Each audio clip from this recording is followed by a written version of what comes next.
Recently married to my husband Scott, I found myself acquainted with a new addition to the family, my sister-in-law, Abigail. Yet, amidst the honeymoon glow, a strange call from her interrupted the tranquility. "Len, are you there?" she asked. Though I was listening, her words seemed to dance away from comprehension. "Okay, one more time," I requested. "Your cruiser crashed into an iceberg." "Yep, that's the gist," Abigail confirmed, her tone teasingly light. Perplexed, I attempted to untangle this bizarre tale. Firstly, I didn't own a cruiser. Secondly, what iceberg? We resided in Los Angeles, a far cry from Arctic or Antarctic waters. Abigail, bless her unconventional soul, often found herself in peculiar situations. Was she confused or merely pulling my leg? I'm still not following.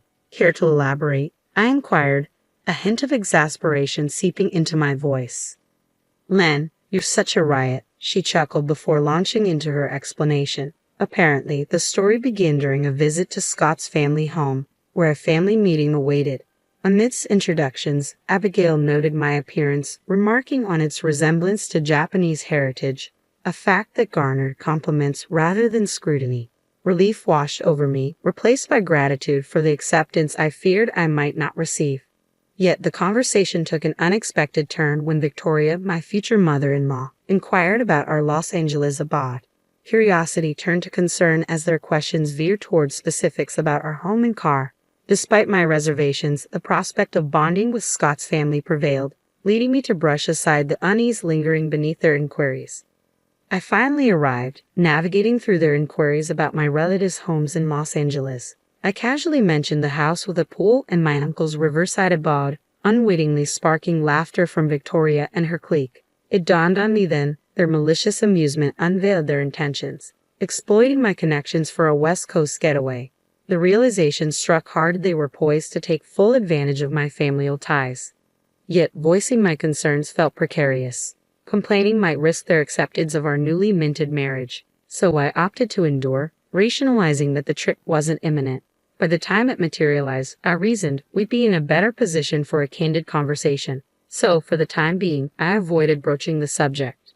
Despite my efforts to keep distance, Abigail persisted, escalating her contact frequency.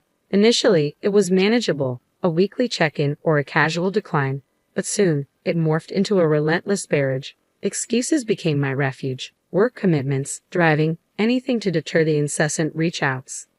With our marriage paperwork filed, Abigail's persistence reached new heights. Despite attempts at accommodation, her demands became overwhelming. And yet, here she was again, calling at 8:00 p.m. with an invitation to hang out. "I have work tomorrow, sorry, I can't make it," I explained to Abigail, whose free time seemed boundless compared to my own. With a high school diploma and a part-time job, she likely had more flexibility, but as a full-time employee with weekday commitments, my schedule didn't afford such luxuries. Besides, now that I was married, household responsibilities beckoned, leaving little room for leisurely outings. "I have a meeting early tomorrow morning," I added, hoping she'd understand. "Stingy," Abigail retorted before abruptly ending the call. Her accusation perplexed me. True, I worked full-time, but my salary hardly qualified as lavish. Her comment lingered in my mind long after the call concluded, leaving me puzzled. The next day brought another unexpected call, this time from Victoria, Scott's mother. "Len, want to go shopping together?" she asked cheerfully. "I'm pretty busy with work," I replied casually, expecting the conversation to end there. But then Victoria uttered something peculiar. "You're rich, right, Len? I wanted to consult you about some brands I'm interested in." Her assumption caught me off guard. "I'm not rich," I replied, my confusion mounting. Victoria's reasoning was equally baffling. Did living in Los Angeles automatically equate to wealth? If so, did that mean all Los Angeles residents were affluent? Such thoughts swirled in my mind as I struggled to comprehend. "Sorry, did you just say something about being rich?" I questioned, seeking clarification.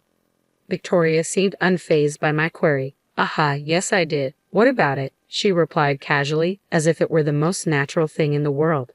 "I'm not rich," I reiterated, feeling the need to clarify. But Victoria's response only deepened my bewilderment. "But you lived in a house with a pool," she pointed out, as though it were an indicator of vast wealth. Her words left me speechless. As I sighed in exasperation, Victoria seemed to realize her mistake. Sorry, it was just a misunderstanding, she apologized, though her assumption still hung heavily in the air. With those words, Victoria abruptly ended the call, leaving me utterly puzzled. What was that all about? No matter how much I mulled it over, the answer remained elusive. Seeking clarity, I confided in Scott, who took it upon himself to confront Victoria and Abigail on my behalf. According to Scott, here's what had transpired. Upon learning that I resided in Los Angeles, particularly in a house with a pool, Victoria and Abigail jumped to a conclusion. Beverly Hills. In their minds, Beverly Hills equated to wealth, and by extension, so did I. While it wasn't unreasonable to associate affluence with Beverly Hills, their assumption was flawed. I lived in Los Angeles, not Beverly Hills. Yet they clung to their belief, probing me with questions about my home. Though I found their inquiries odd, I couldn't bring myself to fabricate a falsehood, unwittingly feeding into their misconceptions. While a house with a pool might be commonplace in California, it was almost unheard of in Birmingham, where I hailed from. It seemed Victoria and her entourage had misunderstood, thinking I was wealthy. Perhaps they saw my marriage as an opportunity to reap monetary benefits. Their frequent contact aimed to solidify this bond, hoping for some advantageous outcome. Eventually, Scott intervened, clarifying the misunderstanding. However, Victoria and her cohorts seemed disgruntled by the revelation. Perhaps they harbored visions of luxurious trips and nightly revelries, only to have their hopes dashed. Despite their disappointment, it was a relief that the misunderstanding had been cleared up. Sometime later, the dust settled and the incident faded into memory. When I broached the topic of wedding plans with Victoria's family, I couldn't help but wonder how they'd react if the misunderstanding persisted. Victoria surprised me, though, expressing concern about the wedding's extravagance. "What kind of wedding are you planning? You're not going for something too extravagant, right?" she asked, her tone cautious. Agreeing with her sentiment, I suggested a small, intimate affair with only close family, a notion she seemed to appreciate. Her concern was a welcome contrast, but Abigail remained somewhat aloof, casting doubt on our relationship.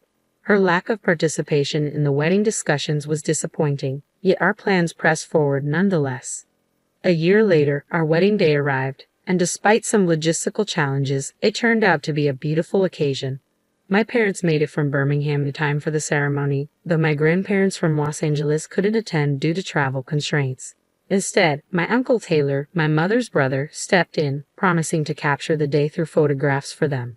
In the quiet moments before the ceremony, Taylor paid me a visit. He shared news about his company, which dealt with boat rentals, particularly cruisers and pleasure boats popular among young Americans. Proudly displaying a photo of a luxurious cruiser, Taylor revealed its staggering price tag, $3 million, his hearing impairment causing him to misinterpret my awe. As I marveled at the generosity, he unveiled another surprise, a picture of a pleasure boat, a wedding present for me. According to Taylor, his company had set it aside for my use whenever I visited his riverside home. Grateful, I thanked him sincerely. However, our private moment was interrupted by Abigail's sudden entrance. Her sly smile hinted at her eavesdropping outside the dressing room. Realizing she had overheard, I hesitated, knowing she'd likely insist on joining any boat excursions. Reluctantly, I acknowledged her presence, bracing myself for her inevitable inquiries about the newfound gift. "Taylor gave me a boat," I remarked, astonished by his generosity. Abigail's lack of enthusiasm was almost a relief. Taylor explained it was a second-hand boat from his company, a thoughtful gesture rather than disposing of it. Once Taylor left, I moved to the mirror to touch up my makeup. Catching Abigail studying the photo Taylor brought, I couldn't help but wonder if her disinterest was genuine. However, she vanished soon after, leaving me to ponder her motives. During our journey home, Victoria broached the topic of informing my grandparents about the marriage. Assuring her I had already done so, she suggested a visit, hinting at a family trip to the West Coast. Despite my reservations, Victoria persisted, revealing that Taylor had expressed his desire for us to visit. Although I doubted Taylor had heard Victoria's suggestion, I declined, not wanting to impose on him. Victoria's sudden change of demeanor, expressing concern for my grandparents, made it hard to refuse. Eventually, pushed by Victoria's persistence, we agreed to combine the trip with our honeymoon. Despite my initial reluctance, I found myself looking forward to reuniting with my grandparents and exploring the West Coast. With a positive mindset, I embraced the upcoming adventure, determined to make the most of it. Several months after the wedding, we embarked on our journey to the West Coast, utilizing our summer vacation for the trip. When I explained the situation to Taylor, he readily agreed to host us. So, with Scott, Victoria, Abigail, and myself, we headed to Taylor's house in Los Angeles. Unfortunately, my father-in-law couldn't join us due to work commitments. Nevertheless, it marked our first family trip since tying the knot, and I was eager to use this opportunity to strengthen our bonds. Upon arrival, we spent the day joyfully reuniting with my grandparents and introducing Scott to them. I also introduced Victoria and Abigail, and we all enjoyed a family gathering. Abigail's natural cheerfulness quickly endeared her to Taylor's family, and even Victoria seemed to be having a good time. It felt like we were taking a step closer to becoming a real family. The following day, my brother Kevin, who lived alone in San Francisco, came to visit. As we conversed, I realized Victoria and Abigail were nowhere to be found. Scott, who was helping my aunt, hadn't seen them either. Just as I began to worry, I received a call from Abigail. "Hey, Len," she exclaimed, bursting into laughter. "Where are you?" I asked, puzzled by her joviality. "It's a secret," she teased. "I just wanted to tell you something." "What?" I prompted, my curiosity piqued. "Your cruiser," she began mischievously. "I deliberately crashed it into an iceberg and sank it," Abigail confessed with uproarious laughter over the phone. That was the extent of her explanation. Trying to piece it together, I recalled something from the wedding day. Taylor had gifted me a pleasure boat. Abigail, eavesdropping on our conversation, might have mistaken it for the cruiser she mentioned. "Wait, if it's my boat, it's at my house," I clarified, recalling the pleasure boat at Taylor's.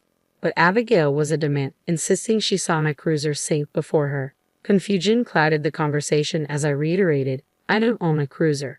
Her persistence waned as she struggled to grasp the distinction between a pleasure boat and a cruiser. Realization dawned. The cruiser she mentioned belonged to Taylor. Just then, Taylor's frantic voice pierced through the phone, confirming my suspicion. Panicked, I urged Abigail not to move. In Los Angeles, seeking a boat and fleeing was no trivial matter. As Abigail's sobs reached my ears, I realized the gravity of the situation. "Mom, help me," she pleaded desperately to Victoria, her voice trembling with fear.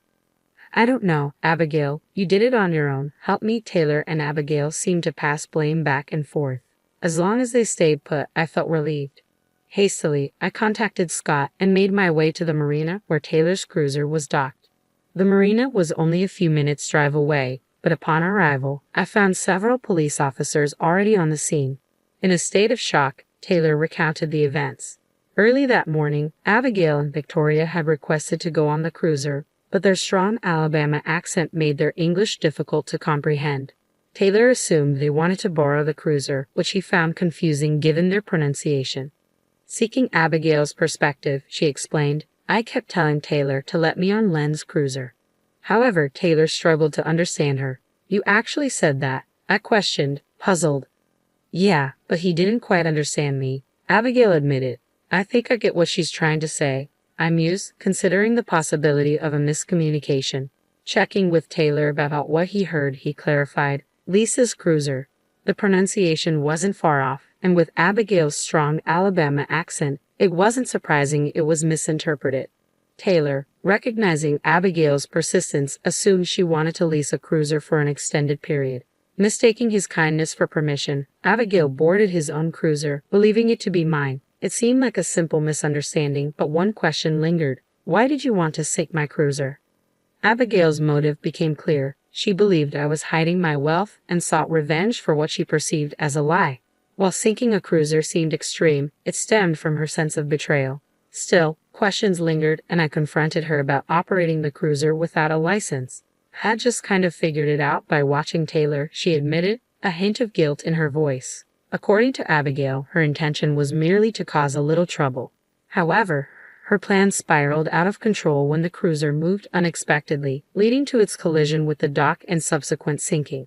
Faced with a dire situation, she panicked and failed to call the police. Instead, she concocted a ludicrous story about hitting an iceberg, hoping to elicit a panicked response from me. Abigail's flawed reasoning stemmed from a Hollywood movie depicting a ship sinking after hitting an iceberg. Believing Hollywood filmed in Los Angeles due to nearby icebergs, she assumed their existence in the area. It was a bizarre and whimsical chain of events, but her intention was clear: to make me worry and rush to her aid. Scott scolded both Abigail and Victoria, and the matter was settled with repairs paid for by us. Despite Abigail's protests about her new job at a river cleaning company, it was a consequence of her actions. Meanwhile, Victoria's decision to work for Abigail's sake resulted in fewer contacts from her end. While I aimed to mend our relationships, it was essential for them to understand the consequences of their actions. As for Taylor's $3 million cruiser, I had yet to set foot on it, a lingering reminder of the turmoil caused by a simple misunderstanding.